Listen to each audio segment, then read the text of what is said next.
que a luz de nosso Senhor Jesus Cristo possa estar em nossos corações, hoje e sempre.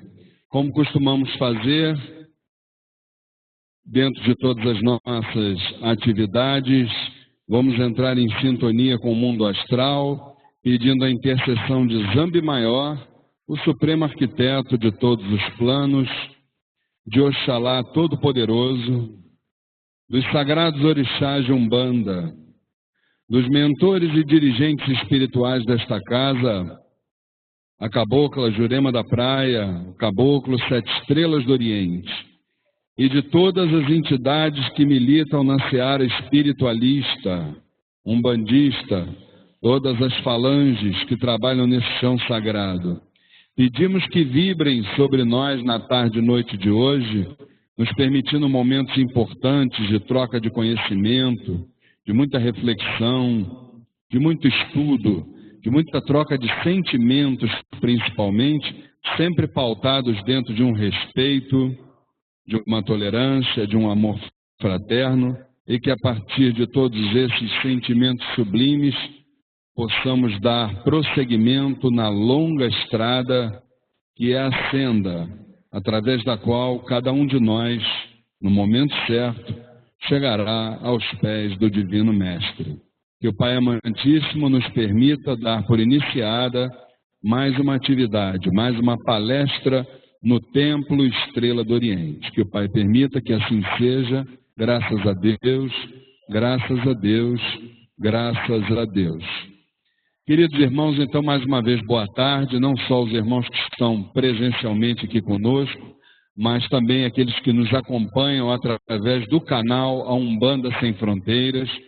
Lembramos que o Templo Estrela do Oriente, desde a sua fundação em 2007, ele desenvolve um ciclo de palestras todo primeiro sábado de cada mês, cujos temas estão sempre ligados ao espiritualismo em geral, à Umbanda em particular.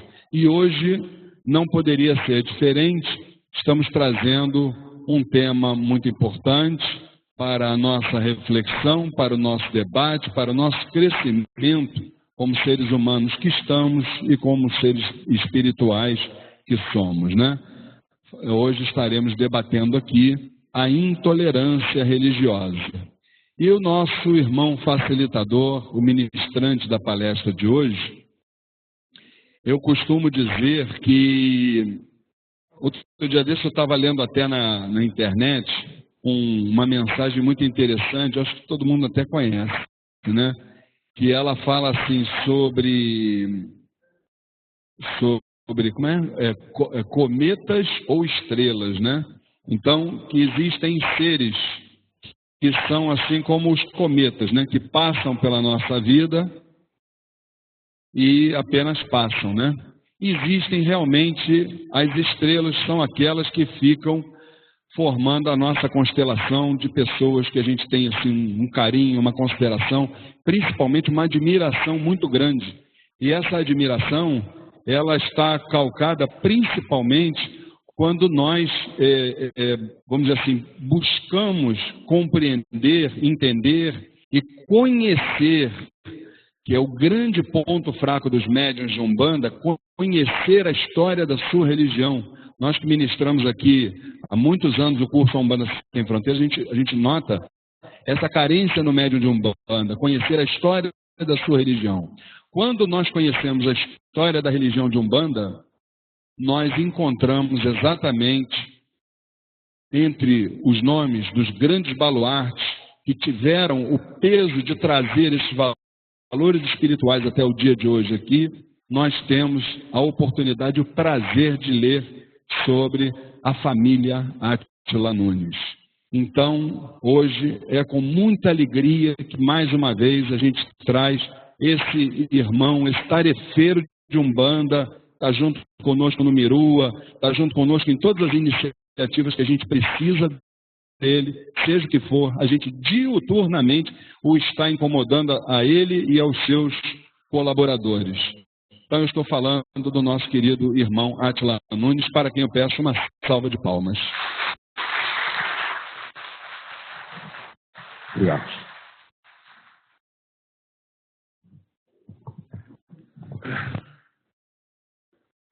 É com a gente, deixa eu falar.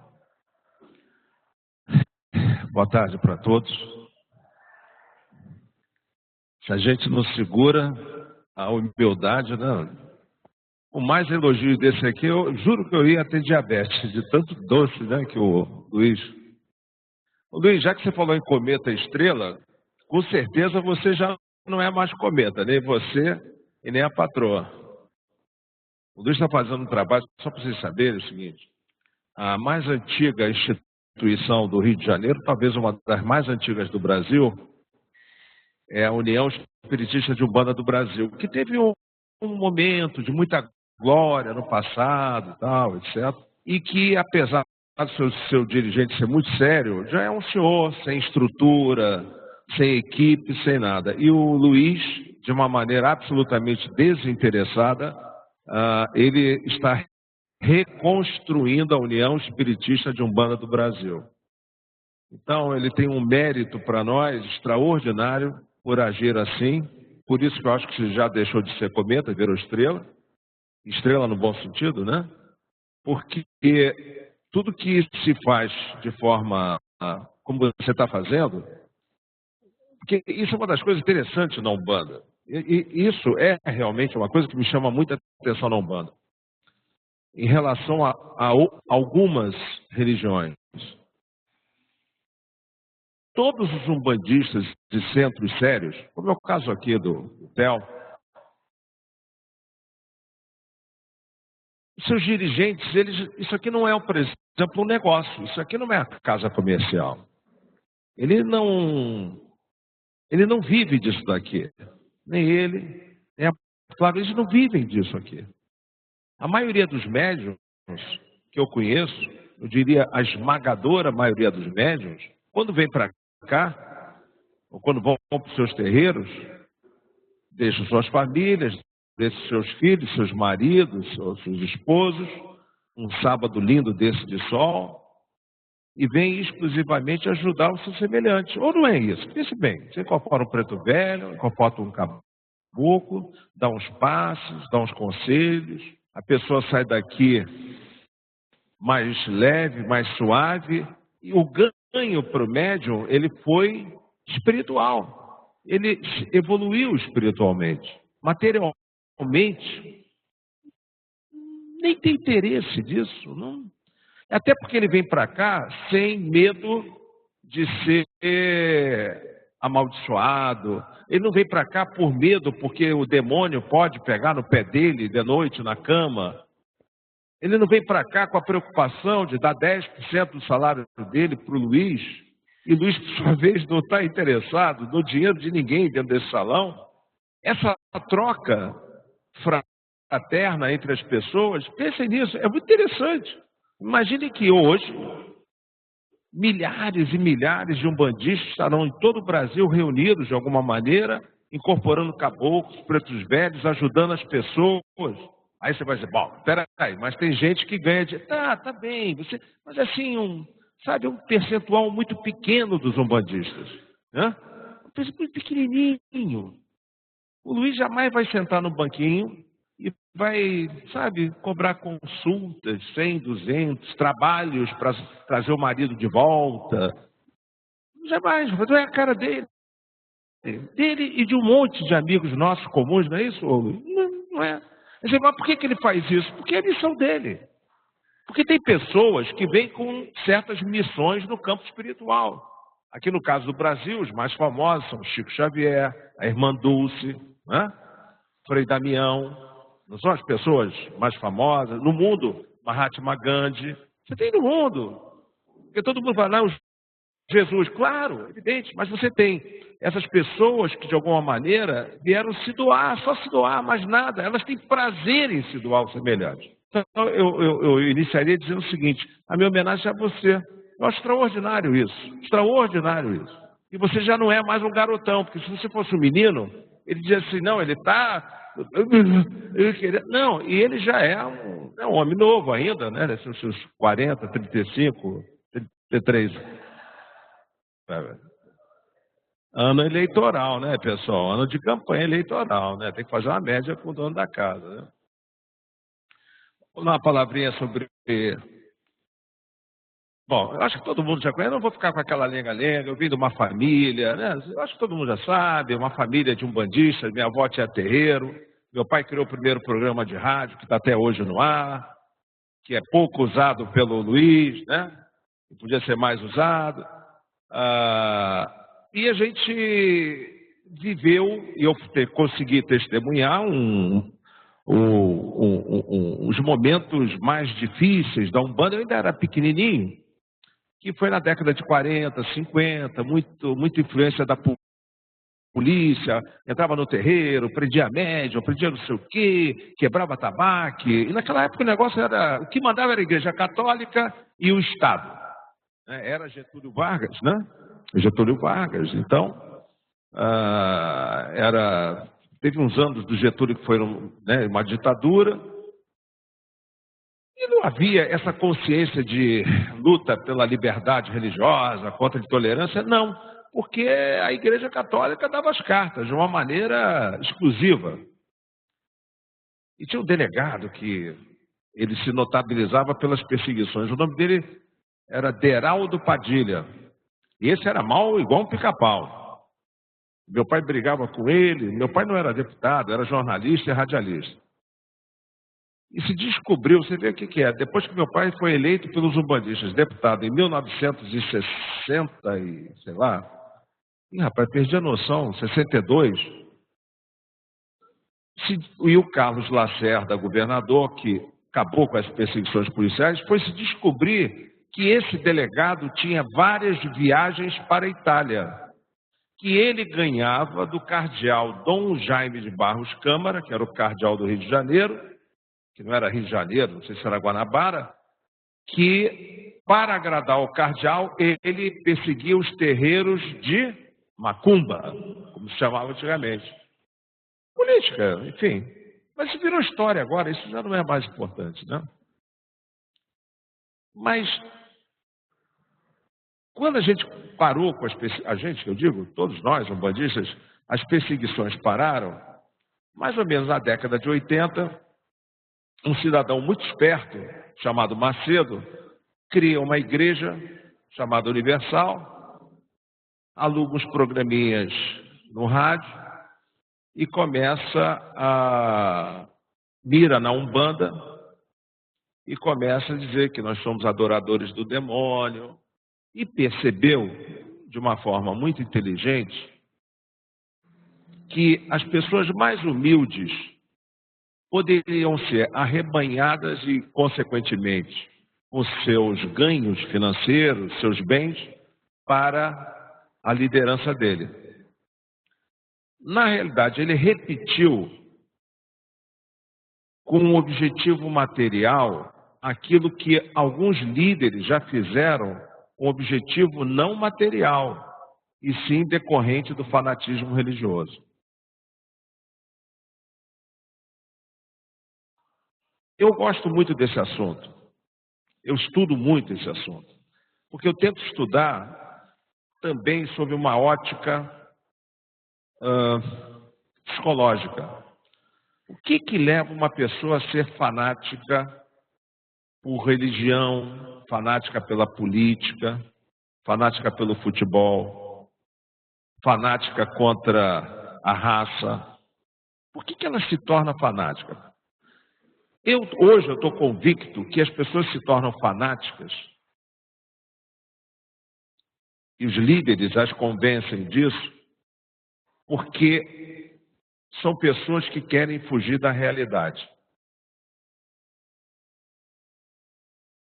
É quando você chega e você promete uma outra vida diferente da realidade do dia a dia. É quando você promete uma vida num céu azul, onde prolifera a bondade, onde não proliferam as dificuldades do dia a dia. E você convence essa pessoa que não suporta conviver com a realidade, que ela só pode sair desse sofrimento, lembre-se, né? Pare de sofrer. Vocês já ouviram isso na Universal, né? Pare de sofrer. É como se assim, saia da sua realidade e venha para o mundo da minha igreja, para o mundo da minha religião. Eles chamaram de Noite Branca. E nos idos de 1978, culminou um evento que foi o evento final da fuga dessa realidade.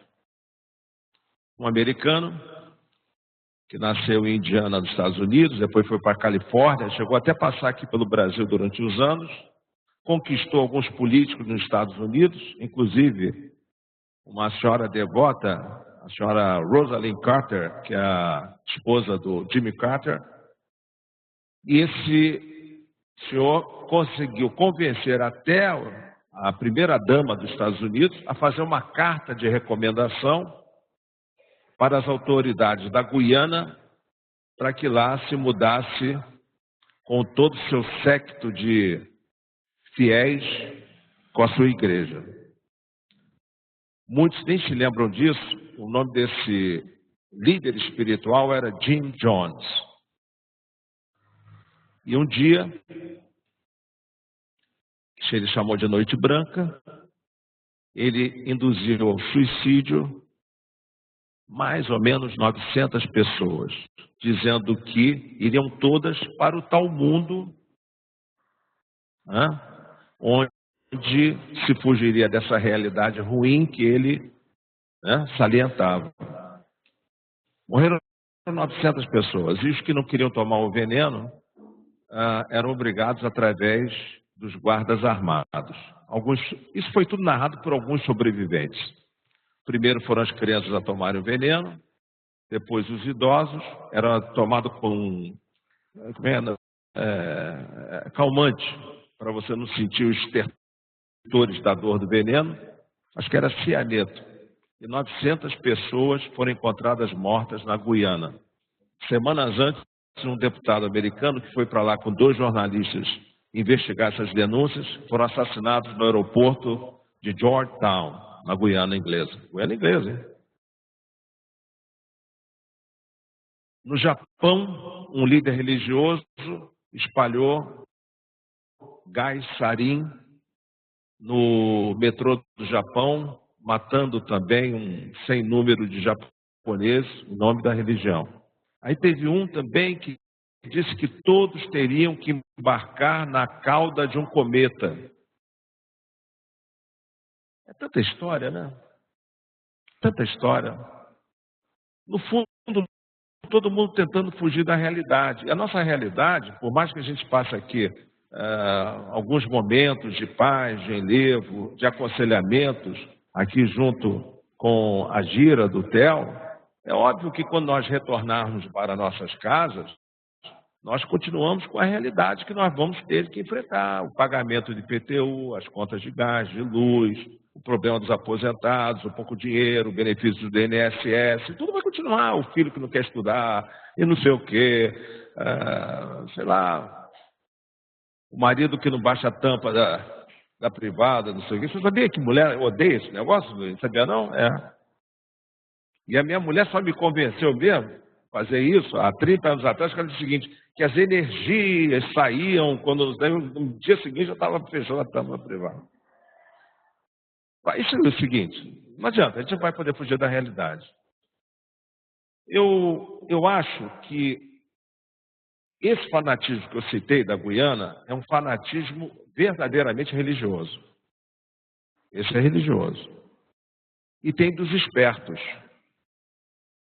Só que chega um ponto que com o sucesso, digamos assim, da sua esperteza de dinheiro, de ganhar dinheiro, ele vai ganhando também poder. E ganha poder, principalmente nas comunidades mais humildes, nas regiões mais humildes do planeta.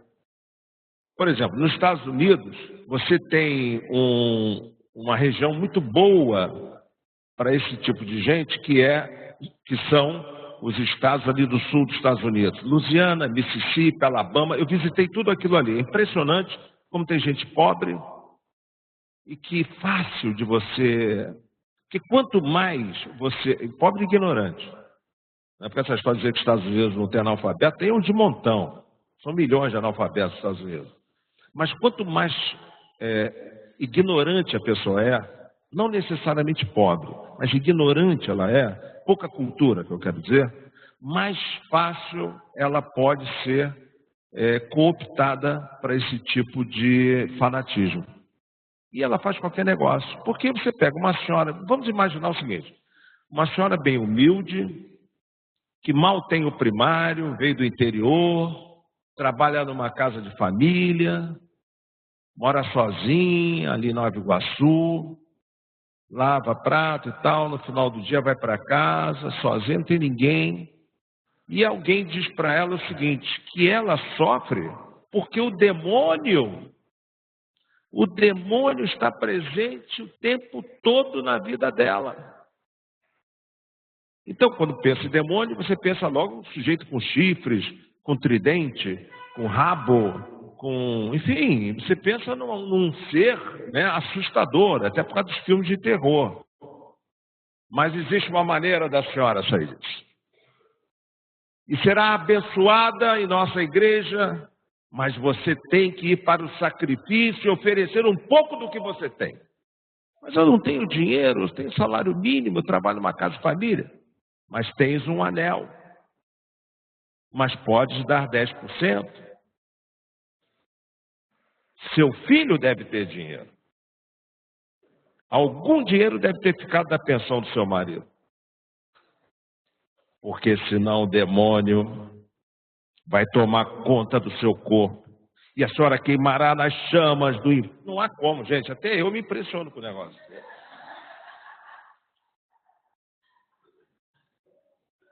Ou não é isso, Luiz? É isso que a gente vê o tempo todo. Quanto mais simples a pessoa, mais é.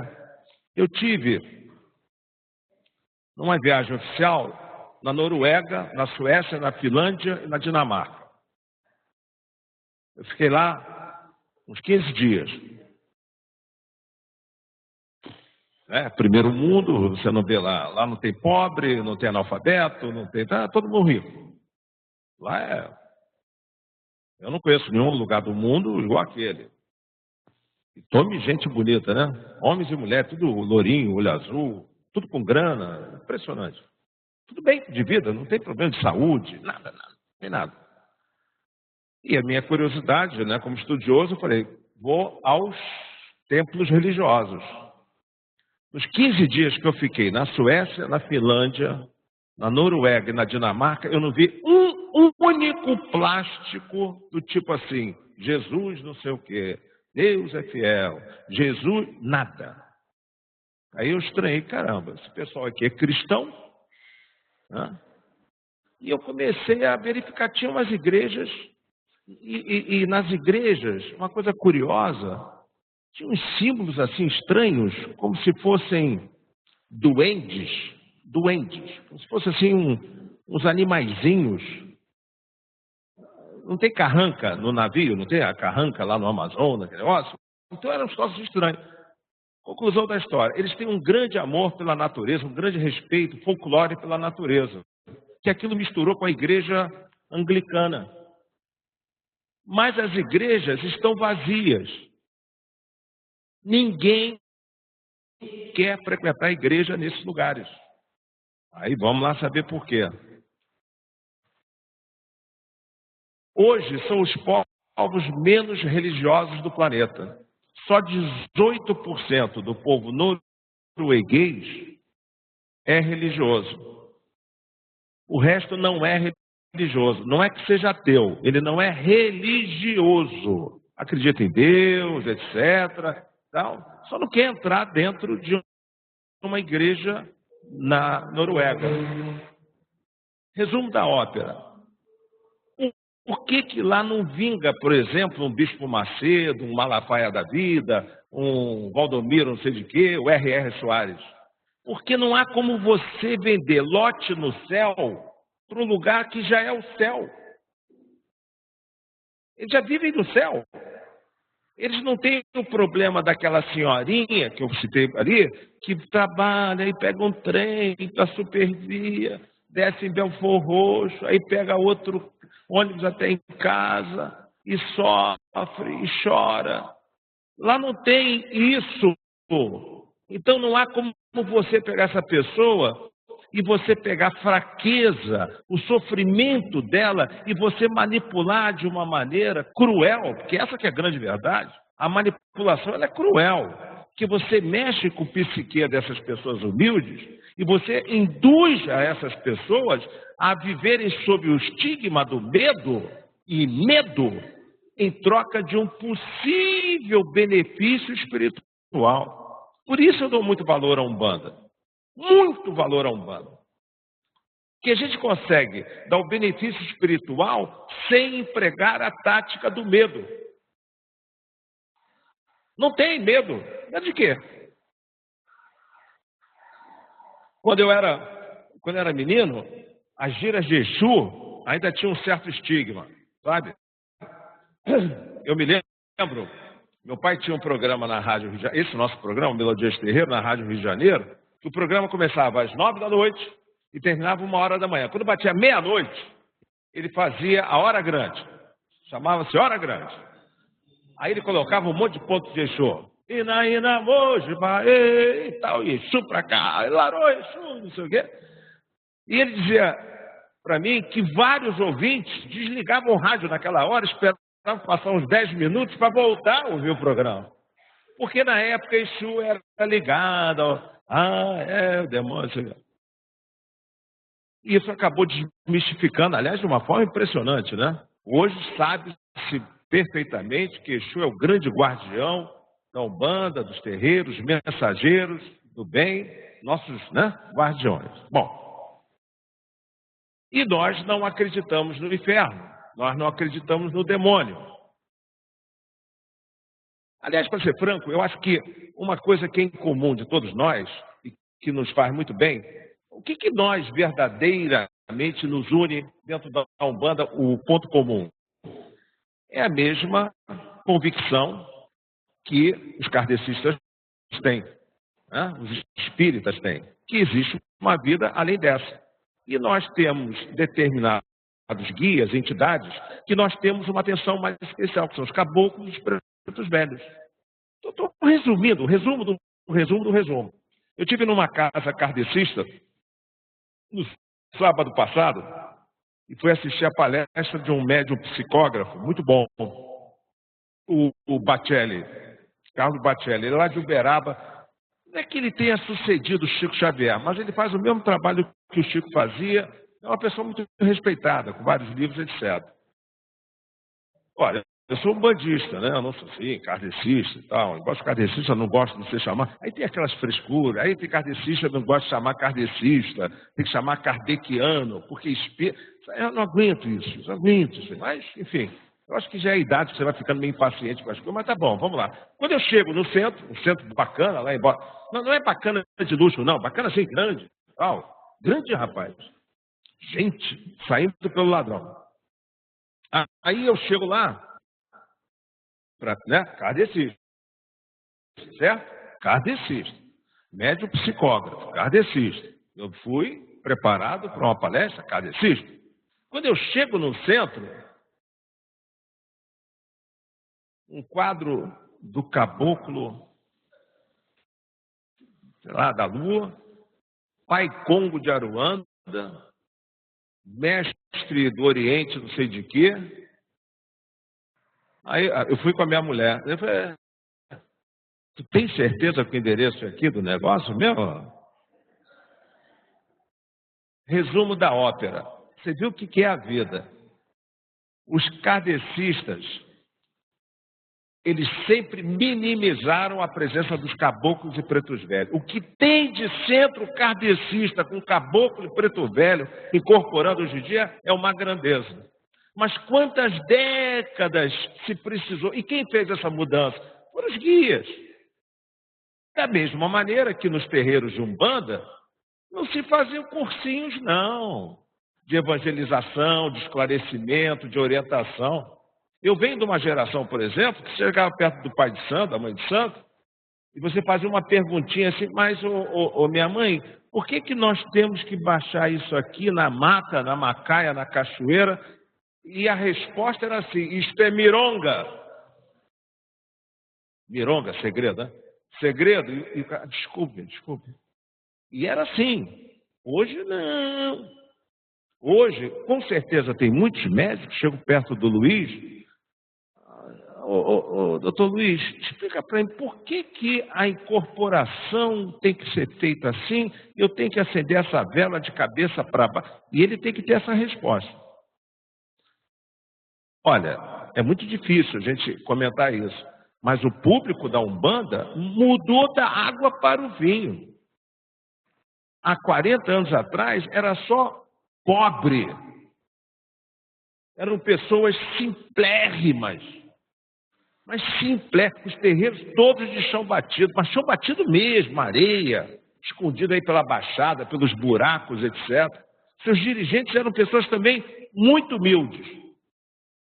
Nessas décadas, começou a haver uma aceitação da Umbanda pela classe média, foi avançando, que hoje, eu digo a vocês, ou os dirigentes começam a fazer o que homens como o Luiz faz, concursos, palestras como essas, etc., ou tendem a desaparecer e serem tomados por pessoas que estão estudando.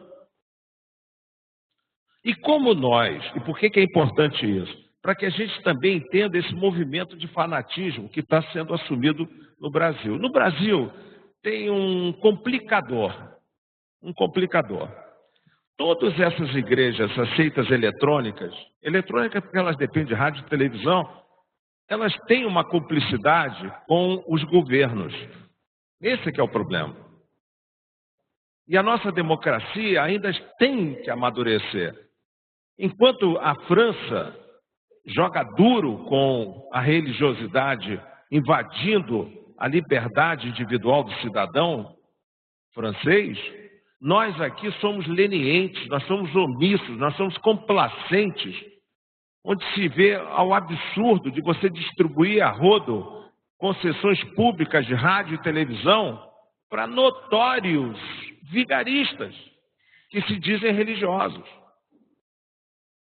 Mas vigarista. E o sujeito dá uma concessão de televisão para o sujeito desse, que é uma concessão pública de propriedade de todos nós, povo brasileiro. É óbvio que quanto mais programas, quanto mais televisão, quanto mais rádio, mais aumenta o poder de comunicação dele, mais ele ganha dinheiro e ganha junto também poder político. Pega o poder político, elege deputados, vereadores, deputados federais, eventualmente senadores, e com isso ameaçam o poder vigente. Olha, nós temos uma bancada com 10%, 15% dos votos. Com isso é trocado mais poder, mais cargos, mais dinheiro, mais influência política. Na realidade, tudo isso que nós estamos falando de business. Nós não estamos falando de religião, nós estamos falando de grana, de dinheiro, de poder. Ninguém está crescendo de uma maneira a ponto que você já está crescendo a religiosidade, a fé. Não. Nós estamos falando de dinheiro. O Templo da Ostentação custou 680 milhões de reais. Ele foi construído numa área proibida para aquele tipo. A obra não teve autorização, não tem autorização, está de pé. E contou com a presidente da República, que ela sabe que o sujeito que está lá é um vigarista. E segundo um colega nosso, que é da Igreja Universal, diz que ele está pirando. Já está usando kippah dos judeus e diz que o próximo passo é utilizar a barba e como é o nome daquilo ali que os judeus usam, né? Coisa. Mas aí também já é problema dele. Só que isso, pessoal, isso alimenta o fanatismo a ponto, por exemplo, de aparecer esse Zé Ruela do Tupirani. Aí começam a aparecer os malucos. Eu tenho ido muito à Baixada Fluminense, é uma coisa curiosa. É mais ou menos o seguinte, a cada 3 casas, não exagero isso não, hein? De 3 e 4 casas, tem um dito templo evangélico. Só que é uma garagem que tem um cara com meia dúzia de pessoas e ali ele está fazendo pregação. Só que o negócio é tão interessante, o fanatismo no Brasil, como ele se confunde com o dinheiro, ele também não é aquele fanatismo religioso, ele é um fanatismo que está a serviço do poder financeiro. Mas ele é autofágico. Por que ele é autofágico? Olha só como é que funciona. Você tem as igrejas eletrônicas principais, né, que a gente conhece já de nome, né, Universal, não sei o quê, blá, blá, blá. Mas só que as pessoas vão sendo dissidentes. Aí eles resolvem abrir a sua própria igreja. Todos eles se intitulam pastor. Enquanto o Luiz tem que estudar para burro para ele poder dirigir um terreiro, por exemplo, embora nós não tenhamos aqui, pelo menos no Rio de Janeiro, funcionando uma faculdade de teologia, esses pseudopastores, eles leem alguns versículos, pegam uma Bíblia bonita, enfia debaixo do braço, que acha que vai passar por osmose, e ele começa a pregar. Pega meia dúzia de pessoas, olha como é que funciona. Ele passa a ser importante no seu bairro, porque ele passa a ostentar o título de pastor. Bota um terno preto.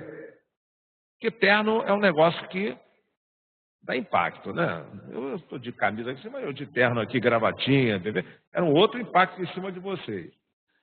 E abre na garagem dele, bota um alto-falante. Só que aquele cidadão que resolveu fazer isso, ele era médio, não, eu ia falar médio, ótimo. Ele era membro da Igreja Universal. Ele tirou 6 ou 7 pessoas da Igreja Mundial, da Igreja não sei o quê, internacional, etc. Então, essa proliferação de templos evangélicos, isso é garagem, está também tirando dos grandes. A Igreja Universal perdeu 18% dos fiéis. O Valdomiro Santiago, é isso? Não, como é o nome dele? É isso? Quebrou. O Grupo Bandeirantes, eu trabalho lá, no Grupo Bandeirantes, empenhou tudo que ele tinha pelas dívidas. O R.R. Soares perdeu 12% dos seus fiéis. Começou a atrasar e renegociou com a Bandeirantes o programa dele. Aí você vai dizer, não, então eles estão em queda. Não, não é que estejam em queda. É o seguinte, é uma movimentação entre eles. O cara, imagina o seguinte, digamos que você fique 3 anos, 4 anos dando dinheiro para a sua igreja mundial, igreja, sei lá, os nomes são tão fantásticos, né, o Luiz, né, mundial, internacional. Um bando um dia tem que dar um jeito nisso, pô. O cara é igreja mundial, igreja internacional, igreja universal. Já tem igreja intergaláctica não, né, Luiz? Ainda não, né? E a gente com essa mania na Umbanda, Luiz, em vez de ser universal, é tudo assim, roça, cabana, ilê, tendinha, cantinho do vovó Maria Conga. Impressionante, rapaz, isso. E a gente dá certo com esses nomezinhos? E eles se mexem entre eles. Aí eles começam a se comer entre eles. Outro dia o Macedo e o Valdomiro estavam se xingando na televisão. Ladrão, safado, vigarista. Eu, particularmente, assistindo a discussão, eu achei que os dois têm razão.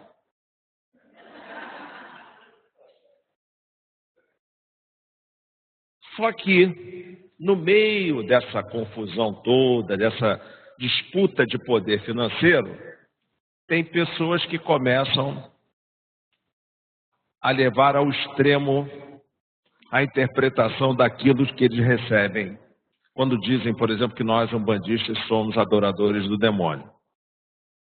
E dependendo da cabecinha de cada um, como se chamava antigamente, né? Os mais antigos costumavam dizer que fulano tem a cabeça fraca. Né? Os mais antigos sabem que era essa forma que se falava. Essas pessoas saem da sua posição, digamos, tranquila, de ressentimento contra os umbandistas para a ação física. Aí você quebra um terreiro, joga pedra ou incendeia, como aconteceu na Baixada Fluminense algumas semanas atrás. E você perde o controle sobre isso daí. totalmente controle sobre isso. Isso é ruim, porque eu não tenho a menor dúvida que isso vai resultar em morte. Evidente, alguém tem alguma dúvida que nós vamos ter casos de morte, de invasões e depredações? É óbvio. Basta ter um policial na assistência de um terreiro, aí chegam 4, 5 sujeitos, quebrando, botando fogo e tudo. Se vacilar, o sujeito vai puxar a arma, vai atirar, vai morrer, não sei o quê, etc. Você não viu o que aconteceu com o delegado Henrique Pessoa, anteontem? Eu conheço Henrique Pessoa, é uma pessoa extraordinária, serviços prestados à Umbanda e ao Candomblé extraordinários na luta contra a intolerância religiosa. E os malucos do Tupirani juntaram, assustaram não, juntaram, o intimidaram na saída da audiência, eles recuou, eles vieram em cima dele, primeiro ele agiu, deu a cabeçada e tinha que ter dado, porque realmente eles foram para cima dele, aí eles juntaram, eram 20 sujeitos. Policial, é um policial, puxou da arma, deu tiro para o alto. Aí quando baixa, o tiro vai e pega de raspão no menino que estava lá. Lamentável, claro, evidentemente que é lamentável. Mas você observa o seguinte, estavam intimidando um delegado de polícia no fórum, na saída de uma audiência conciliatória. Vocês não devem ter visto o vídeo desse tal pastor Tupirani. É inacreditável, é inacreditável. Xinga a juíza que o condenou, xinga esse delegado, xinga o governador, xinga a mim, xinga não sei o quê. O cara é um louco. E os caras que quebraram o terreiro lá no Catete, a mando desse pastor Tupirani, eram 4 meninos, eu li os depoimentos, eles estão convictos que nós somos adoradores do demônio, absolutamente convictos. Esses são fanáticos religiosos. Aliás, o Tupirani não é por grana, não. Ele é religioso. É o fanático religioso. O Brasil hoje está sendo separado entre evangélicos e os outros. A campanha eleitoral, aliás, está assim. A campanha eleitoral está assim. A Marina estão pegando no pé dela por causa das posições religiosas evangélicas.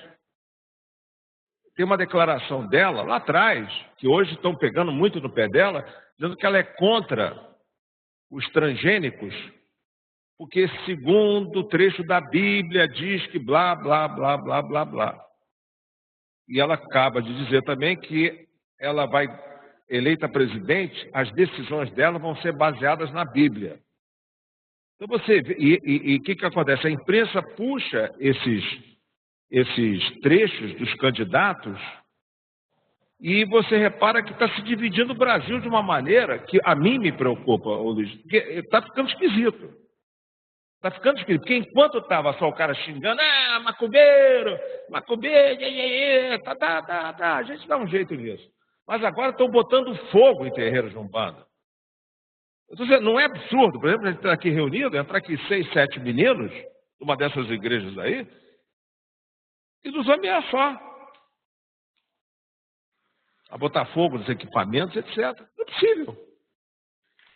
Por isso que a briga contra o fanatismo e a intolerância religiosa, ela no fundo é uma briga do cidadão brasileiro. Do cidadão brasileiro. Você sabe quantas crianças em escolas públicas estão sendo discriminadas? Um monte. As criancinhas de 5, 6 anos. Não, seu pai não é cristão. Primeiro é o seguinte, se apropriaram do nome cristão, como se nós não fôssemos cristãos. Se apropriaram, deve ser fantástico isso daí. Então, se não, seu pai, ele não é evangélico, vai para o canto. Nós somos cristãos. Nós ficamos aqui o grupo. E as crianças ficam no canto. Professores, diretoras e prefeitas proíbem aulas de capoeira ou ensino da cultura afro. Capoeira! Porque é uma coisa que foi trazida pelos escravos, não sei o quê, que eram, na realidade, adoradores do demônio. Isso também sobra para a Igreja Católica. A Igreja Católica, ela foi omissa aqui no Brasil. Quando surgiu, na década de 80, com muita raiva, o Macedo da Igreja Universal, eu fui conversar com Dom Eugênio Salles, que foi substituído por Dom Arani Tempesta. E o Dom Eugênio disse para mim: não, deputado, isso aí é passageiro.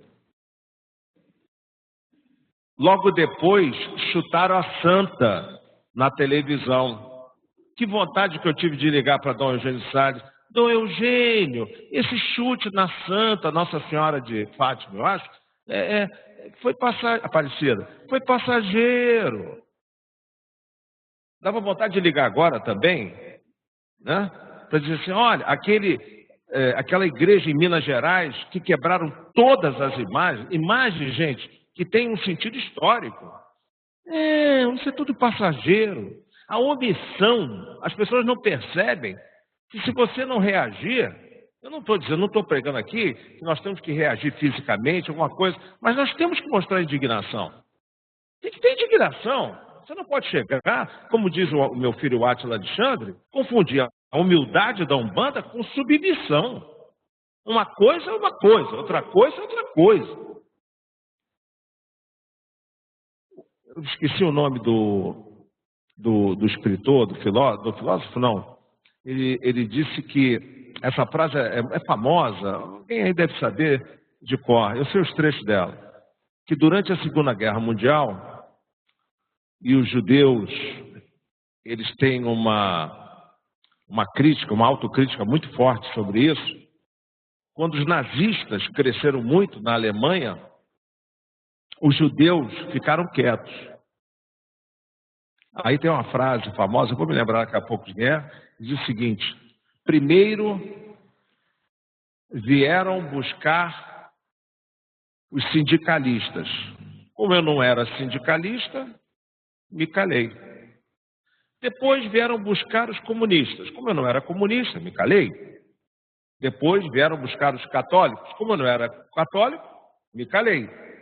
E finalmente vieram me buscar. E eu não tinha a quem pedir ajuda e socorro. Então, não confundir a nossa roupa branca, a nossa paz, nossos pedidos aos espíritos de luz, ao nosso progresso espiritual, mas não confundir isso com um grupo religioso que não tem dado valor à sua própria religião. Não conheço religião mais desprendida do que a Umbanda. Não conheço. Eu desafio quem me diga que nessa casa aqui tenha algum outro objetivo que não seja fazer o bem. E digo, não conheço a vida particular do casal, mas eles devem botar dos recursos financeiros dele e muito por esta casa e pelas outras casas, como é o caso da União Espiritista de Umbanda do Brasil. No mínimo o tempo deles, que vale ouro. Aqui não tem dízimo, aqui não tem ameaça, aqui não tem demônio, aqui não tem coisa alguma. E por que nós, então, que temos esse comportamento, essa postura de bondade semelhante, por que nós vamos ser apedrejados, ofendidos, agredidos impunemente? Qualquer ameaça tem que ir para a delegacia sim. Na escola pública tem que reclamar com a diretora sim. Está certa aquela mulher, a mãe daquele menino das guias do Candomblé? Tem que fazer barulho sim, porque senão vai ser igual os nazistas. Daqui a pouco nós não temos a quem pedir ajuda. Sabe por quê? Começa a institucionalizar que o Brasil é um país desses fanáticos. Eles conseguiram afastar as verdadeiras igrejas evangélicas. Eu fui criança, criado com crianças evangélicas jogando bola, me lembro, não tinha nada disso. Cadê os adventistas? Saíram da televisão. Cadê os presbiterianos? Saíram da televisão. Cadê os metodistas? Saíram da televisão. Outro dia eu vi um programa batista. Um único programa batista. Alguém conhece algum metodista, presbiteriano, adventista que xingue a gente? Eu não conheço. E quando você vai ao templo deles, eu já tive a oportunidade de assistir culto deles, é leitura da Bíblia, é análise absolutamente reta em relação aos princípios da Bíblia, Em nenhum momento se diz que você vai vender a prosperidade se você contribuir. Não tem esse discurso. Essa jogada da prosperidade, isso é um achado aqui no Brasil. Uma população com 22 milhões ainda de analfabetos. 200 milhões de habitantes, 22 milhões de analfabetos. E quase 46 milhões de analfabetos funcionais. Sabe o que é analfabeto funcional, né? O cara lê uma placa, ele está lendo a placa, né? Ali a placa, e naquela placa ele lê. Formação de um fundamentalista religioso. Só que ele não consegue entender o que está escrito na placa. Esse é o Brasil. Esse país nosso é uma maravilha para esse tipo de gente. A África é um achado. Você sabe o que aconteceu em Angola? A Universal foi para lá. O Valdomiro, que é dissidente da Universal, também foi para Angola. O Macedo vai, coloca um dinheiro na mão do presidente de Angola, das autoridades de Angola, expulsaram o Valdomiro de Angola. É religião? Não, é dinheiro. E se é dinheiro, se é poder, a gente não pode ficar com essa carinha de não, bata na outra face, bata na... Não entra nessa. Você foi ameaçado, vá para a polícia, liga para mim, liga para o Papa, liga para liga para todo mundo. Mas reaja, você tem que reagir. Vizinho te fez cara feia, te fez uma grosseria, reaja, denuncie. Chame o jornal, chame a televisão, vai para a delegacia, tem que reagir. Eu estou convicto disso, absolutamente convicto. Como eu estou convicto que isso vai passar. Por que vai passar? Porque por mais que você, estou encerrando, por mais que você gaste dinheiro, mostre poder, construa templos, por mais que você faça isso tudo, como me disse uma vez, alcoolizado, o irmão do Macedo, que foi deputado estadual comigo e faleceu. Ele chegou para mim e disse assim, Átila, ele tinha tomado uns vinhos e ele chegava a chorar muito e se abria comigo. Nem sei por que ele se abria comigo, eu não sei porque eu acho que eu tinha paciência de ouvi-lo. E ninguém levava muito ele a sério porque ele era deputado, porque era irmão do Macedo. Até faleceu, Heraldo Macedo. Gente boa pra caramba, tadinho, morreu. E o Macedo tratava ele muito mal, como se fosse um ser menor. E o Heraldo dizia que o maior sofrimento do irmão dele, o Edir Macedo, é que ele tinha conseguido vencer, ganhar dinheiro, mas não conseguia ser respeitado pela sociedade. Uma perguntinha para vocês. Quem é mais respeitado no Brasil? O Papa Francisco ou Edir Macedo? Não precisa ir longe. Quem mais a sociedade respeita? Jornalistas, intelectuais e nós todos aqui. Se tivesse que comparar, Chico Xavier ou Edir Macedo? Isso se compra? Não adianta. Não compra. Você não consegue. Da Forbes saiu. Mas é o seguinte, não há um dinheiro que consiga comprar o respeito. O Luiz Fernando podia ganhar na loteria. Você pode ganhar na loteria, Luiz. Mas você não consegue comprar o respeito da família Átila Nunes, da família do Pedro Miranda, da família desses milhares de umbandistas que conhecem hoje. Por mais, você pode chegar nessa porta com um Mercedes, último tipo, blindado, você com dinheiro para burro, você faz um terreiro, hotel, pode ter 10 vezes o tamanho, mas esse respeito você não consegue comprar com dinheiro. Não há como comprar isso com dinheiro. Não tem. Você constrói o respeito através de anos de exemplos, de uma conduta, mesmo que você erre alguma coisinha, mas que pelo menos a maioria do teu caminho tenha sido um caminho de decência. Esse é o sofrimento, por exemplo, do Paulo Maluf. Mas ele fez muito por São Paulo. Mas quando ele dorme, ele deve ficar, puxa, ninguém me respeita no Brasil, né? Todo mundo me goza.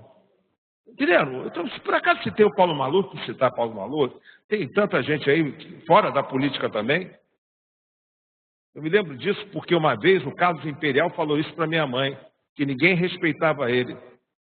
E era um artista na época, o Carlos Imperial, inventou Roberto Carlos, sei lá, Erasmus Carlos, Vanderleia, e era não sei o quê, compositor, sei lá o que ele era, e não conseguia respeito. Isso, gente, nós todos, por isso é que eu sempre acho que mesmo nós umbandistas, pelo fato só agora da sociedade realmente entender que nós somos pessoas do bem, e olha, nós temos muito carinho da mídia, hein? Da imprensa, da sociedade, que nos vê hoje de uma maneira muito mais positiva do que nos via há 30 anos atrás. Eu acho que a nossa postura pessoal, ela tem que ser diferente. O que é que eu digo diferente? Conduta. Se o Luiz aqui, ele prega uma coisa, ele não pode chegar em casa e dar uma surra na mulher dele. Não existe essa possibilidade. Não tem muita diferença, principalmente o dirigente. Estou pegando mais teu pé para ser dirigente.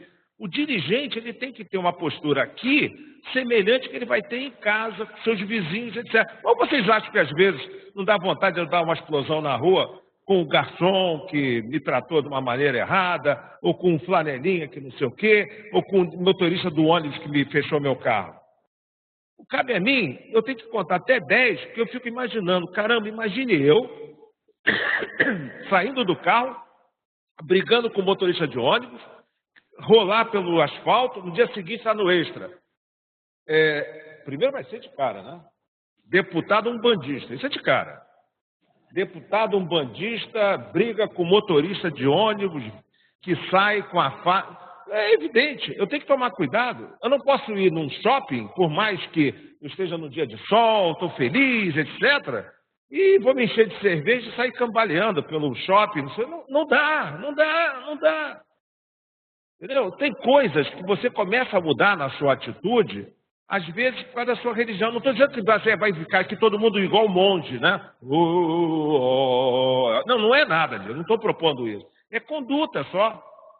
A nossa conduta aqui, ela tem que ser semelhante em casa. Aí o sujeito aqui, não dá oxalá, meu pai. Aí o cara chega em casa, dá uma surra na mulher que deixa ela, né, vai parar no hospital Souza Guiar. Não é? Não tem, é uma coisa. Estou fechando.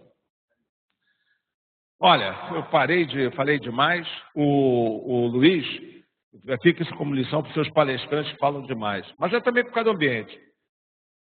Tenha sempre um banquinho, já te falei isso. Não? Não. Você tem que ter um banquinho. Esse não serve. Tem que ser um banquinho que só dê para um pé só. E obrigar que o palestrante fale em cima do banquinho que só dá o pé. Isso é de uma tribo africana e lá dá certo. Que o palestrante, como ele fala com o pé num banquinho só, ele cansa. Amigos, obrigado por tudo. Eu estou em campanha, eu preciso ir correr para aí. Um abraço, cara. Fala. Queridos irmãos, vamos rapidamente para um intervalo e já a gente está retornando com a segunda parte aqui do nosso querido irmão Átila Nunes. Ok, vamos lá. Isso.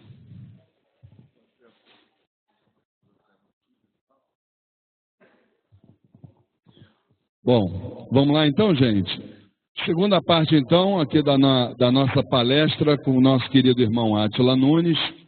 Gostaríamos, antes de mais nada, de registrar aqui a presença dos irmãos médiuns da Tenda Espírita Santa Bárbara. Agradecemos muito a presença. Uma salva de palmas para os irmãos da Tenda Espírita Santa Bárbara. E também a irmã médium, que foi inclusive aluna nossa aqui no curso Umbanda Sem Fronteiras e que é da casa de Bezerra de Menezes. Uma salva de palmas aí para a nossa irmã.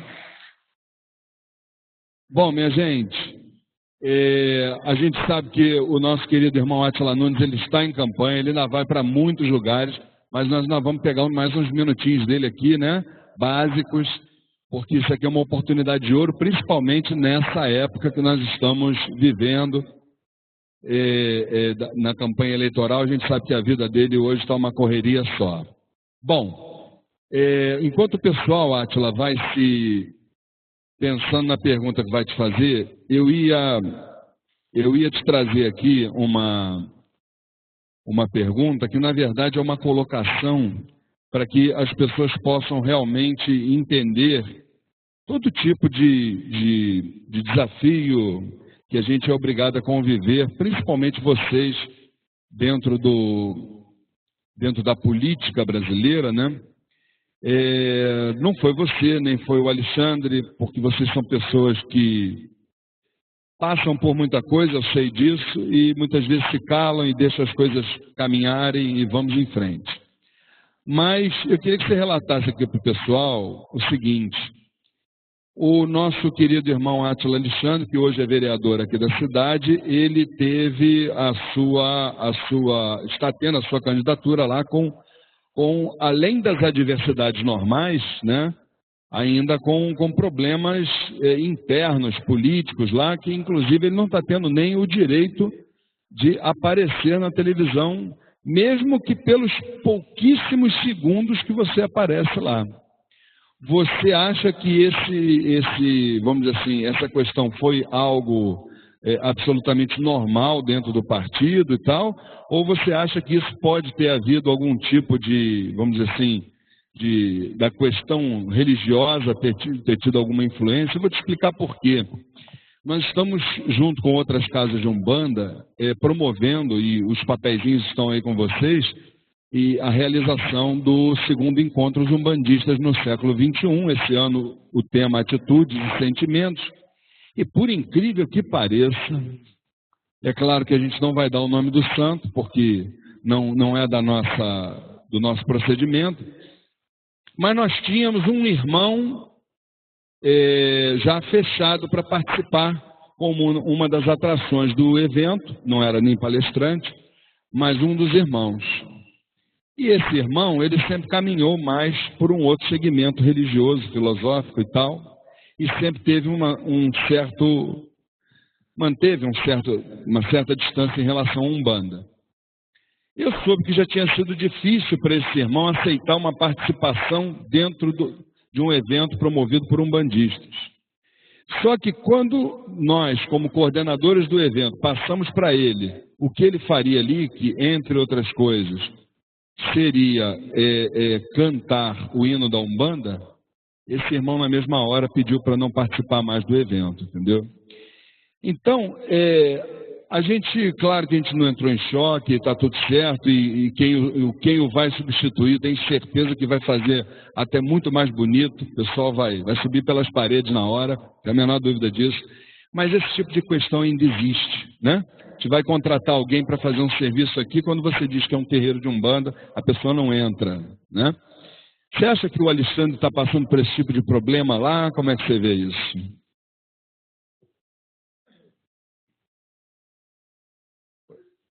Já foi. Já foi. Pronto. O presidente do partido foi advogado da Igreja Universal durante muitos anos. E ele também é candidato a deputado federal. Eu acho que ele vê no Alexandre uma ameaça real do Alexandre se eleger deputado federal, que para nós, umbandistas, para a nossa família não é bom, porque eu vou ter, e a minha nora vai ter o marido morando em Brasília durante a semana. Então, não tem, assim, em termos familiares, não é legal, não. Né? Mas para a Umbanda, seria fantástico. Pela primeira vez, você ter um deputado 100% comprometido com a Umbanda. Porque essa história de dizer, não, mas tem deputado lá que gosta da gente. Não. Isso é uma coisa. Outra coisa é você estar o fechamento. Agora, tira de letra, porque isso não é das coisas piores Tem uma coisa, é a tal história. Ninguém te rouba. A sua postura, sabe? O que as pessoas pensam. Luiz, isso não adianta. Te tirar do tempo, fazer isso, o outro não quer cantar o hino da Umbanda. Você é o Luiz. Você é o Luiz Fernando, que todo mundo gosta, todo mundo te respeita. Como é que tira? Nem roubar o respeito por você vão tirar. Seus ideais, seus sonhos, Ninguém vai tirar isso, não é presidente de partido, não é o cara que quer cantar, etc. Eu só não entendo uma coisa. Por que as pessoas se negam por causa dos segmentos religiosos? Por uma razão simples. Se chamarem a mim e a você para nós fazermos uma visita a uma igreja evangélica para participar do culto, do batismo, digamos, de uma sobrinha, alguma coisa, nós vamos. Eu vou. Já fui. Tantas vezes já fui. Nós vamos. Eu só não entendo porque não entro naquilo, sabe? Aí você diz, mas você entraria numa igreja dessas de... Não, aí realmente é complicado. Por uma razão muito simples. Você imagina o cara tirar uma fotografia, eu entrando na Igreja Universal? Como é que eu vou explicar isso aos meus irmãos de crença? Então, eu acho que... Não sei, também nessa altura, faltam 3 semanas para a eleição. Hoje teve uma reunião que todo mundo está indignado com isso, porque tiraram o Átila Alexandre do ar. Não foi uma vez sequer o ar. E é federal, para nós era importante, né? Com certeza. Perguntas, meus irmãos? Perguntas. Meu irmão Marcos Zanoni vai fazer uma pergunta para o nosso irmão Átila Nunes. Átila, Você tem falado muito da expansão evangélica dentro da política. Isso é um fato. Só que tem uma outra coisa, uma outra vertente que eles começaram a entrar agora, ainda que silenciosamente, que vem difundindo um ódio mais armado, que é a influência das igrejas neopentecostais junto ao tráfico de drogas. Começou pela Ilha do Governador, chegou na Baixada Fluminense, agora está em Madureira, que são traficantes, que são apadrinhados por algumas igrejas neopentecostais. Eles simplesmente acabam com tudo, proíbem o uso de roupa afro, rastafari, fecham terreiros. Isso está acontecendo na Serrinha agora, expulsam as pessoas. É verdade. E isso está acontecendo silenciosamente e a gente só vê os jornais de baixa circulação, que são aqueles mais humildes, meia hora, extra, difundindo isso. E a gente não está vendo nenhuma movimentação também em relação a um combate mais expressivo da sociedade, da força política em relação a essa nova dissidência. Deixa eu explicar por que está. Primeira coisa é o seguinte: antes que a gente ache que isso aí é porque o traficante, em nome de Jesus, está expulsando o terreiro, puxa vida, até aí os caras estão crescendo, etc. Não é bem assim, não. Vou te dizer por quê. O processo é muito interessante. Quer dizer, eu não sou um expert em drogas, né? Mas eu sou um político e a gente ouve muita informação, a gente, né? E tem uma noção razoável. Quando você movimenta muito dinheiro em drogas, né? Nós estamos falando de alguns milhões de reais, né? Você ganha muito dinheiro. Então, vamos admitir que você ganhou, digamos, 500 mil reais. Você, 500 mil reais com drogas. Você é traficante, ganhou 500 mil reais com drogas. E você quer comprar um automóvel, você quer comprar um apartamento para sua mãe ou para sua amante, ou seja lá o que for. Você quer dar um apartamento, quer comprar um carro para você. Como é que você faz? Não faz. Porque na hora que você comprar, a Receita Federal vai lá e te pega. Então, onde que o senhor arrumou 500 mil reais para comprar o apartamento? E o que o traficante faz? Ele lava o dinheiro na igreja, porque a arrecadação é mais ou menos o seguinte, Luiz: se você declarar que recebeu entre os seus fiéis, por exemplo, 200 mil reais nos últimos 3 meses em sessões, a Receita aceita. E você pega um dinheiro, digamos que você tivesse dinheiro ilegal do tráfico, por exemplo, mas você é chefe de terreiro, você diz que foi todo mundo fez doação, faz a declaração, é isento do pagamento do imposto, e aí você compra uma motocicleta nova, um automóvel BMW, último tipo, entendeu? Chama-se grana, chama-se business. Tudo que você vê, Deus é fiel no fuzil, atrás daquilo chama-se grana, lavagem de dinheiro. Mas é Brasil. Isso é Brasil. Porque isso na França não acontece, não. Meu irmão Jorge de Jesus. Eu não sabia que Boa estava tarde, deputado.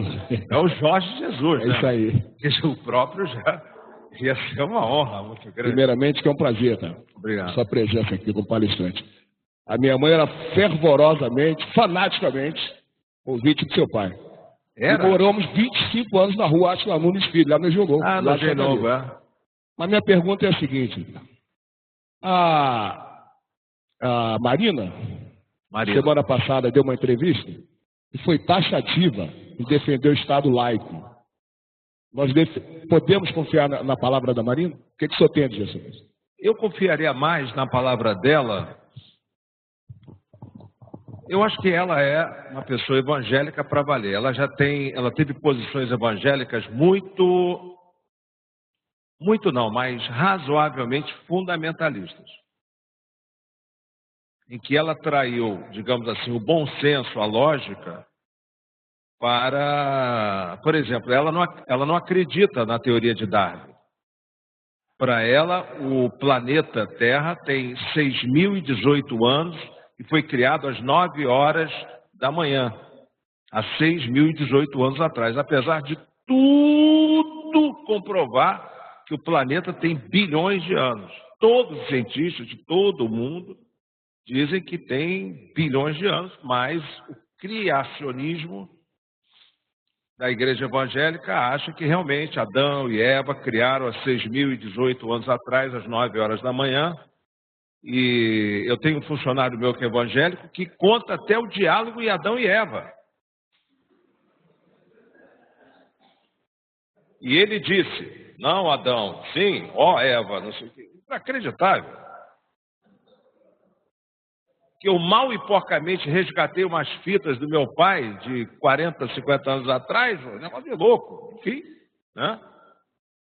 E se você acredita nisso, e ela declarou ontem que as decisões dela vão ser baseadas na Bíblia, a minha pergunta apenas, eu me questiono o seguinte, como é que ela vê os espíritas, como é que ela vê os umbandistas, os candomblecistas? Eu tenho, isso aí me preocupa um pouco. Só que no caso dela, eu acho que ela não é igual a esses vigaristas que tem por aí. Daí isso, eu pelo menos dou uma relaxada. E outra coisa, nós vivemos uma democracia no Brasil. Então, que se não vivêssemos, nós estávamos hoje num caminho absolutamente diferente do que nós temos hoje. É que aqui a democracia, de alguma maneira, a gente tem um monte de defeitos, mas é difícil, rapaz, sabe, derrubarem a gente, transformar a gente numa republiqueta de quinta categoria. Sabe, isso aqui nunca vai ser uma Bolívia. Isso aqui nunca vai ser uma Venezuela, apesar de todas as culpas da classe política. E aí eu acho que a Marina não tem como impor. Eu acho que nem é dela, esse negócio de impor e tal, posição religiosa. Não é? Mas é um salto no escuro a Marina, hein? É um salto no escuro. Mas entre o salto no escuro e o salto que nós já demos, eu prefiro o salto no escuro, nessa altura do campeonato. Nosso irmão Alexandre Gomes vai fazer uma perguntinha. Átila, eu gostaria de te perguntar, assim, a minha opinião é que o Brasil está muito próximo de se tornar mais uma Ásia no que diz respeito à guerra religiosa. É a impressão que eu tenho, eu posso estar enganado.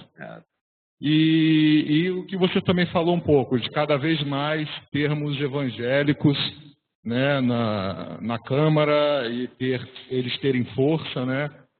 E a minha pergunta é, o que falta para a nossa religião, ou por onde começar, enquanto religião, para nos organizar, para colocarmos mais representantes no governo? Capilarizar. Eu vou explicar como é que funciona. Isso a gente manja pra caramba disso. Por exemplo, o Luiz, com certeza, ele vota com a minha família, gosta de mim, ele tem muitos médicos que votam na gente. Mas os umbandistas, eles têm uma posição assim um pouco passiva. Chega no dia da eleição, acho que vou votar no Átila Nunes, né? Ele é lá tal, também é um bandista e tal. Mas esse filho dele não se vira para o marido, para o sobrinho, para o tio, para o avô, para não sei o quê. Pô, vota no Átila, vota no Átila, vota no Átila. O que eles fazem? Eles capilarizam. Até o cara que não é evangélico, o vizinho, ele vai atrás. Pô, vota no fulano de tal, no pastor tal, eles vão atrás. É bem verdade que algumas igrejas é na base do medo. Dobra o santinho e diz o seguinte: traga isso aqui no dia da eleição, e eu verei se está sujo pelas garras do demônio se você não votar. Entendeu? Aí pode, eu voto.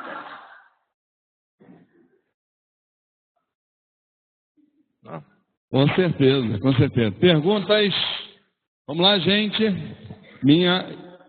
Já vamos lá. Só um minutinho. Minha irmã Paloma. Boa tarde. Há alguns dias atrás, eu tenho uma priminha de 11 anos que ela estava comentando uma série de coisas e perguntei onde ela tinha aprendido aquilo. Ela estudou numa escola municipal e ela falou que ela estava tendo aula de cultura afro no colégio. Não sei se todas as escolas municipais têm ou se é só a dela. Bom, a minha pergunta é a seguinte: eu lembro que antigamente, não que eu seja velha, tinha aula de educação moral e cívica no colégio. Algumas escolas de segmento religioso tinha aula de ensino religioso, eu estudei em colégio de freira e tudo mais. Como a gente está começando a perceber isso realmente das crianças, que realmente isso é novidade, talvez a educação não fosse um meio aonde se a gente pudesse não ter uma aula de ensino religioso, porque aí a gente vai ter crianças de várias religiões, mas de repente voltar com uma aula, entre aspas, alguma coisa relacionada à moral, onde as crianças reaprendessem a se respeitar, independente do que elas ouvem em casa. Cara, interessante isso aí. Eu vou primeiro dizer da minha convicção pessoal, que necessariamente pode não refletir muito dos meus irmãos de crença. Eu, particularmente, eu sou um homem muito liberal, né? Eu acho que o Estado, ele verdadeiramente tem que ser laico, em toda a sua essência. Eu não gosto do ensino religioso em escola, mas isso é uma posição muito pessoal minha. Eu acho que o ensino religioso, isso é para o lar, para o templo, mas nós estamos falando de cabecinha de criança de 4, 5, 6 anos de idade, gente. O que você empurrar numa cabeça daquela menininha de 5, 6 anos, ela vai... Sabe, isso não é legal. Isso é para dentro de casa, para o templo dos seus pais, ele conduz, etc. Existe uma lei federal que obriga o ensino da cultura afro no Brasil. Mas acredite você, se quiser, algumas diretoras de escolas no Brasil, algumas, e professoras, elas correlacionam o ensino da cultura africana, afro-brasileira, com o aspecto religioso, porque é muito difícil você separar a cultura afro-brasileira da Umbanda, do Candomblé. É impossível. Você tem como separar a capoeira disso? Não tem. A feijoada, sei lá. Tem coisas que não adianta. É a cultura afro-brasileira. Eu acho que não seria nem a moral e cívica e nem o ensino religioso. Eu acho que tinha que ser alguma coisa que se rotulasse com outro nome, a teologia. O que é teologia? É o estudo das religiões. Para você entender, por exemplo, eu sou um cara que eu adoro ler isso. Ó. Por exemplo, eu tenho noções da religião muçulmana, eu tenho noções fortes da igreja evangélica, da religião evangélica, protestante. Já li muito sobre Lutero. Né? Eu leio isso, eu gosto de ler isso, para entender tudo. Da mesma maneira como eu leio também o livro dos Espíritos, de Kardec, os livros do Chico, mas eu também estudo muito sobre Umbanda, a influência, como é que é o candomblé nisso, o que é Umbanda? Ela é brasileira, mas como é? Eu acho que você tendo porque senão nós vamos cair num erro. Por exemplo, nós vamos achar que todo muçulmano é terrorista e cujo objetivo é decapitar jornalistas e derrubar edifícios dos outros. Isso está errado, gente. É só você ler o Alcorão, eu li trechos e trechos do Alcorão, você nem acredita como é que o cara, em nome de Alá, não sei o quê, pode fazer o que eles fazem. Você lê o Alcorão, você vira até muçulmano. É um negócio de louco. Eu, por exemplo, tive em Israel, e lá tive com muitos, né, os ortodoxos. Os ortodoxos lá são complicadíssimos. Mas por razões religiosas, não por causa de dinheiro, não. A Torá é sensacional. É porque eu tenho muita coisa, mas eu gosto de me debruçar em cima disso. A Bíblia, segundo os teólogos americanos, teólogos evangélicos americanos, a Bíblia, 18% do que está escrito na Bíblia reflete a verdade. Portanto, 82% foram escritos por os líderes da época, os reis, rainhas, pessoas interessadas, etc., que iam amoldando conforme o interesse do poder da época. Por isso que a Bíblia é machista. A Bíblia não. Todos os livros sagrados, ditos sagrados, são machistas. Todos. A mulher é um ser inferior. Todos eles. Se você pegar os livros, é impressionante como a mulher é considerada o resto, né, a rastaquera da humanidade. Por isso a Umbanda é interessante, porque a Umbanda ela é a única religião que, não tem uma outra, que dá à mulher o comando da casa. Por isso a gente tem tanto Yalorixá por aí, não é isso? É interessante isso daí. Deveria ser até machista, né? Também, né? Os negros africanos, então não. Ela não é machista. Não. Com certeza. Convergente. Por exemplo, aqui quem manda mesmo de verdade é a Dona Clara. E aí do Luiz Fernando se não obedecer, meu amigo.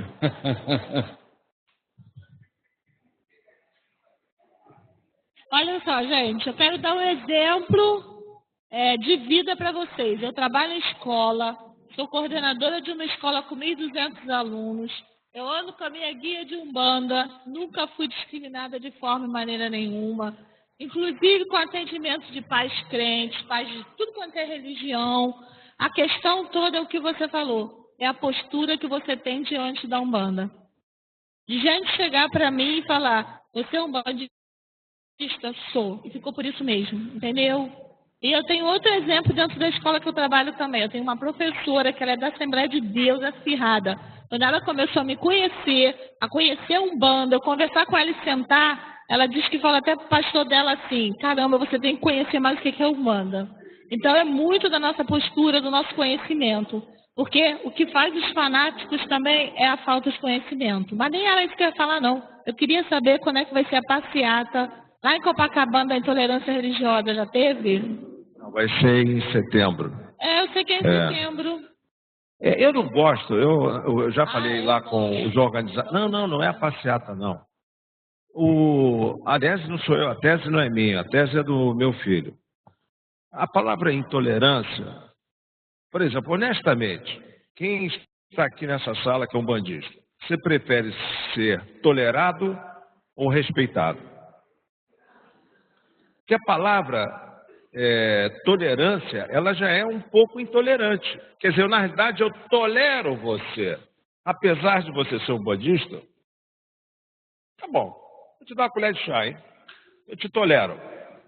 Até pode beber água comigo? Acho que você pode até sentar na mesa de almoçar juntos.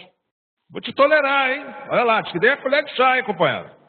Entendeu? Eu não gosto particularmente da palavra tolerante, mas ela, digamos assim, né, enquadrou, caiu, mas consegue se... Vamos embora, vamos em frente. Então tem uma passeata em setembro. Eu um dia vou pegar o Luiz de jeito aqui, porque eu pretendo fazer uma caminhada com milhares de umbandistas, um dia com calma, no mais absoluto silêncio, todos com uma velhinha acesa nas mãos, vestidos de branco. Nós vamos encher aquela Avenida Rio Branco. Exato. As procissões eram assim. Em silêncio, nós vamos caminhar em protesto contra a falta de respeito religioso e exigindo das autoridades que elas ajam e nos protejam. Por quê? Você sabia que a maioria dos registros feitos nas delegacias de polícia de intolerância religiosa são registradas como briga de vizinhos? E não é briga de vizinho, não. Não é não. E tem de tudo, né? Por exemplo, nós estamos aqui, digamos que ele tivesse um radical desse morando aqui, o cara bota assim, caixas de som potentes voltadas para o terreiro. Outro dia eu estive no terreiro que eu não conseguia falar. Tem aqui isso aqui? Não, não, né? Eu estava no terreiro, os caras botaram um alto-falante voltado para o terreiro de maldade. De maldade, rapaz. De maldade. Que eu não conseguia. Estava um calor do cão, daí teve que fechar a porta, etc. Você vê que o negócio e é registrado, sabe isso como o quê? Briga de vizinho. Isso está errado. Eu falei com o Beltrame. Aí agora ele está passando a circular todos os delegados que já estão instruídos para isso, para identificar o que é caso de intolerância e caso de briga de vizinho. Porque briga de vizinho não é praticamente crime, não é nada, briga de vizinho. Mas a intolerância ainda é. Mas se a intolerância não for... Sabe o que tem que acontecer? Tipo o que aconteceu com essa menina que chamou de macaco lá o jogador, tirou o Grêmio, não é isso? Tem que pegar uma hora dessa, a senhora apedrejou o terreiro, então vem cá. Vai nos fazer isso, vai fazer aquilo, vai não sei o quê, sua casa está suspeita. Não sei o que vai se fazer. Mas tem que haver uma punição desse tipo. Como tem o racismo. Bem, meus irmãos, deixa eu trazer aqui para vocês, vou fazer aqui a última pergunta para o Átila, que ele está realmente com o horário dele estourado. Átila, meu irmão, você falou uma questão fundamental, que é aquilo que o Templo Estrela do Oriente tem como um de seus alicerces, que é a questão do estudo da evolução intelectual, e nós não... A espiritualidade não cansa de nos mandar cada vez mais projetos dentro dessa área, muitos até você desconhece, e a maioria das pessoas que são até internos aqui mesmo para a nossa corrente. Eu queria te fazer uma pergunta. Você falou sobre o ensino de teologia nas escolas. Um dos objetivos do movimento intrarreligioso Umbandistas do Amanhã, o Mirua, é exatamente pegar a Faculdade de Teologia de Umbanda, que hoje ela é reconhecida pelo MEC já há alguns anos, está em São Paulo, exatamente, e trazer isso aqui para o Rio de Janeiro e que isso possa ser uma iniciativa que possa depois ser pulverizada nos outros estados do Brasil. Porque, inclusive, é por isso que uma das razões que o Mirua existe, a gente fala muito sobre preconceito interreligioso.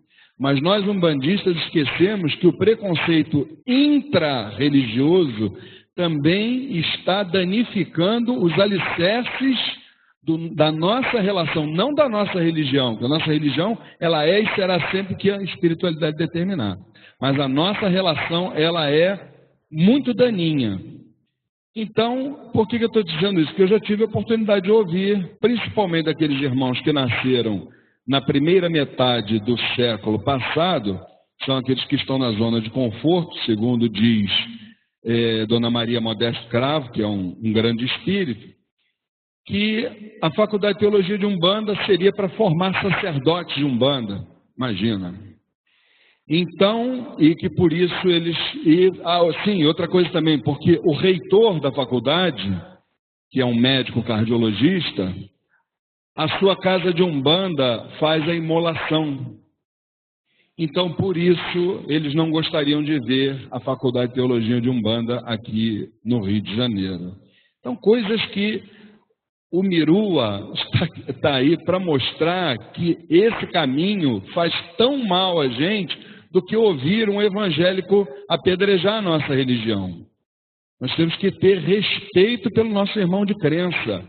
Se ele faz a matança animal, seja lá o que for que ele faz na casa dele, ele faz porque a espiritualidade que lá comanda, naquele momento, determina esse tipo de trabalho. Não cabe a gente estar apontando. Que é isso? Então eu queria saber a tua opinião sobre a FTU no Rio de Janeiro. Eu acho o seguinte, eu acho que... Bom, primeiro sou favorável, evidentemente. Eu acho até que a gente deve, independentemente de São Paulo, eu acho que a gente pode avançar muito nisso. Agora, a palavra teologia que eu utilizei, na verdade, é o estudo das religiões. Até porque nós esquecemos, tem Hare Krishna, tem hinduísmo, tem shintoísmo, é isso? Tem curdos, você tem um monte de religiões aí. Só na Índia são 300 milhões de deuses. Você imagina estudar a religião, né? Eu acho que, no caso, a Faculdade de Teologia de Umbanda, ela é interessante. Eu só acho que ela podia ser mais ampla, não sei, me parece.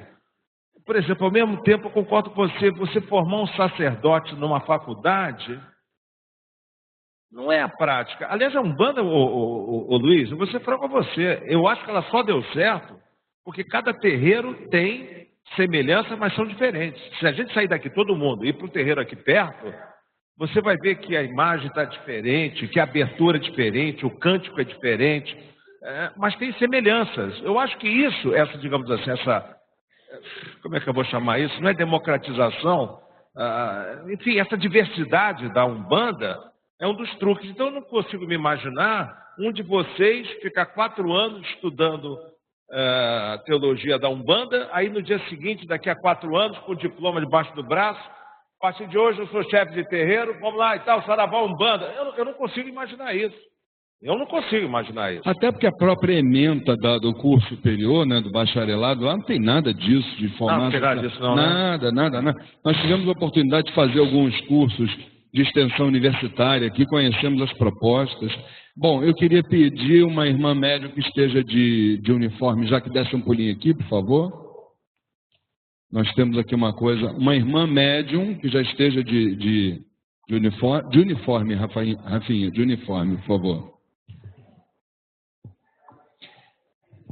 Por gentileza, que pegasse, Átila, dá só um pulinho aqui para mim, que pegasse ali a nossa lembrança para o nosso querido irmão Átila Nunes. Antes de mais nada, gente, uma salva de palmas para o nosso irmão Átila Nunes.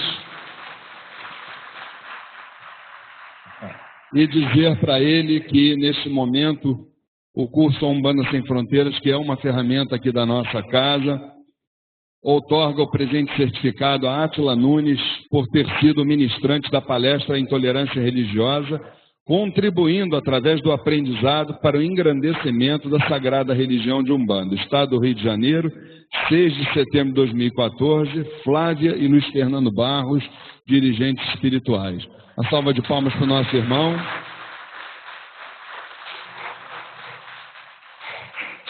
E ele vai fazer a prece de fechamento da nossa primeira parte. Deixa eu só botar aqui. Sua fala, pode botar, com certeza.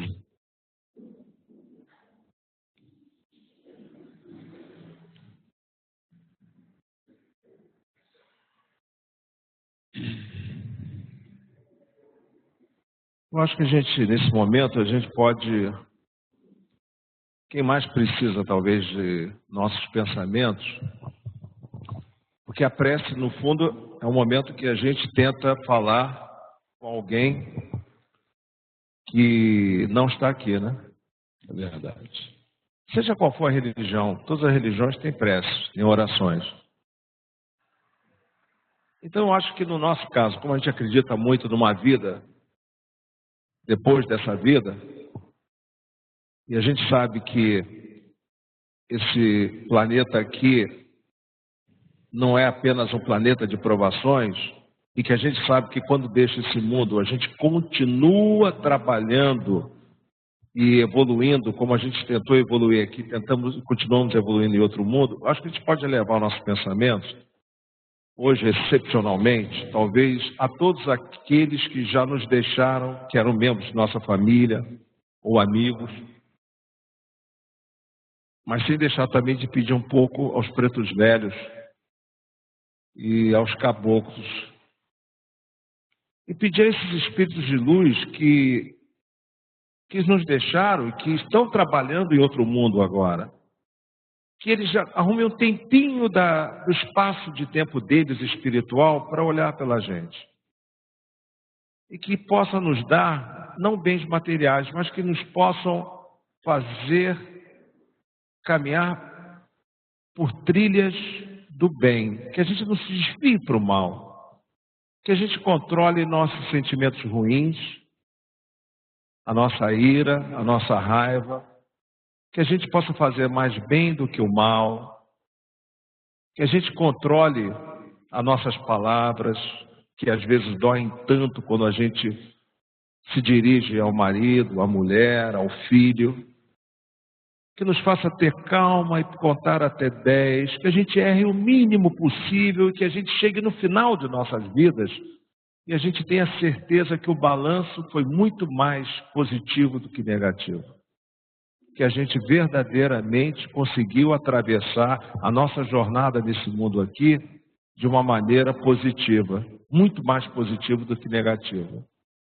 Então eu peço que a ajuda desses espíritos desencarnados, esses espíritos de luz, que devem estar aqui presentes nesse instante, com certeza absoluta, e que talvez tenham se aproximado. Espíritos de filhos que nos deixaram, pais que nos deixaram, irmãos que nos deixaram, parentes que nos deixaram, avós que nos deixaram. Que eles possam vir aqui um pouquinho, derramar suas bênçãos e nos dar juízo, mesmo como adultos, para que nós possamos fazer uma caminhada de paz, de fé, de amor ao próximo verdadeiro, e praticando esse sentimento tão difícil que é a caridade, tão difícil de praticar, mas que a gente vai conseguir. E que eles nos guardem, que eles nos protejam e que eles nos abençoem. Saravão. Que assim seja. Como sempre fazemos no final da nossa palestra, vamos ao hino do Templo Estrela do Oriente. Olha a estrela do Oriente, que no céu brilhou, e o seu brilho foi tão intenso, que a terra iluminou. Estrela que guiou os 3 reis magos, mostrando para o mundo Salvador. Iluminai também nosso terreiro, iluminai com fé, esperança e amor. Iluminai também nosso terreiro, iluminai com fé, esperança e amor. Gostaríamos de comunicar aos irmãos que a partir das 6 horas da tarde teremos aqui no Templo Estrela do Oriente a sessão de tratamento espiritual com o povo do Oriente. Aqueles que forem ficar, sejam bem-vindos. Nós só não vamos permitir que conversem aqui dentro do terreiro. Por favor, conversar ali do lado de fora. Lá atrás temos cantina, banheiro, para todos aqueles que quiserem. Para aqueles que se forem, vão com Deus, que Oxalá os abençoe. E até a próxima oportunidade, se Deus quiser. Vou pegar aqui.